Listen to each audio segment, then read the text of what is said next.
Sa e sa herë keni dëgjuar shprehjen, po shkunden plakat, kur në pranverë ka lëmborë, pothuajse çdo vit pas përfundimit të dimrit, kur të gjithë mendojnë se iku i ftohti, rikthehen sërish 2 apo 3 dita cari me rreshje bore e gradë në minus.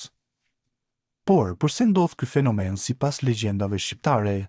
Siç thuhet nga të njëjtët, ky fenomen erdhi nga mali i Tomorit, ku një plakë e cila ju kishte gëzuar ardhjes së stinës së pranverës dhe largimit të dimrit, u ngri në maj të malit pasi e dëgjoi dimri. Gazetari i njohur shqiptar Blendi Fevziu e shpjegon legjendën duke thënë: "Ai keni vënë re që në fund të marsit apo në mes të prillit, pas ditëve me temperatura të ngrohta dhe me një diell të mrekullueshëm, befason, fillon shiu, ulen temperaturat, koha bëhet më e keqe madje se sa ka qenë në dimër." Nëse pyet një të moshuar, përgjigjja e tij e thjesht do të jetë erdhën plakat, tha ai.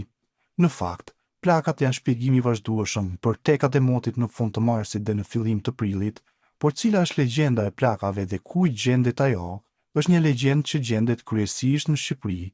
Legjenda bazike e plakave lidhet me malin e Tomorit, me një plak e cila, me njëherë pas ditëve të mrekullueshme të marsit, doli në mal bashkë me Bagtin dhe duke e parë kohën e mirë i hoqi rrobat e dimrit, u ngjit në majën e malit dhe thiri: "O dimër, ma morën të keqen." Ndërkohë, dimri që e dëgjoi, ju drejtua marsit ose prillit, sepse legjenda i ka dy, dhe i tha: "Mars ose prill, o im vëlla, më jep 3 ditë hua, të thuaje plakën me gjithçka." Natyrisht që marsi ose prilli dëgjuan, ja dham 3 ditë borxh, dimri u rikthye.